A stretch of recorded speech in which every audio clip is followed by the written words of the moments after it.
ஆழ்வார் எம்பெருமானார் ஜீயர் திருவடிகளே சரணம். நம்பெருமானை பற்றி குலசேகர ஆழ்வார் பெருமாள் திருமொழியில் மெய்யில் வாழ்க்கையை மெய்யெனக் கொள்ளும் இவ்வையந்தொன்னொடும் கூடுவதில்லையா ஐயனே அரங்காவென் அழைக்கின்றேன் மையல் கொண்டொழிந்தேன் எந்தன் மாளுக்கே என்று நல்ல வழிகளை பற்ற வேண்டும் என்று அரங்கநாதனை பற்றி பாடுகிறார். பொய்யான வாழ்க்கையை உண்மையாக கருதி வாழும் இவ்வுலகத்தாரோடு நான் சேர்வது இல்லை என் தலைவனே என்றும், திருவரங்கத்தில் எளிமையோடு விளங்கும் அரங்கனே என்றும் அழைக்கின்றேன்.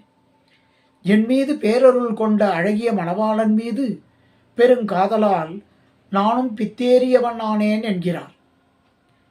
பெரியாழ்வார் செஞ்சல் மறைப்பொருளாகிருந்த தேவர்கள் நாயகனே எம்மானே எஞ்சலில் என்னுடைய இன்னமுதே ஏழுலகமுடையாய் என்னப்பா வஞ்ச உருவின் நமர்ந்தவர்கள் வழிந்து நலிந்து எண்ணை பற்றும் போது அஞ்சலம் என்னை காக்க வேண்டும் அரங்கத்தரவனை பள்ளியானே.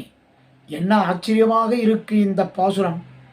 செம்மையான சொற்களையுட வேதங்களின் பொருளாகவும் விண்ணவர்க்கும் அடியேனுக்கும் தலைவனாயும் குறைவற்ற என் அமுதமாயும் எல்லா உலகங்களுக்கும் தலைவனாயும் உள்ள திருவரங்கச் செல்வனே, வஞ்சனமிக்க வடிவுடைய யமனின் தூதர்கள் அடியேனை வன்முறையால் பற்றி துன்பப்படுத்தும் போது நீ அஞ்சாதே என்று சொல்லி அடியேனை காக்க வேண்டும் என்று இந்த பாசுரத்தில் தெளிவாக பாடியிருக்கிறார்.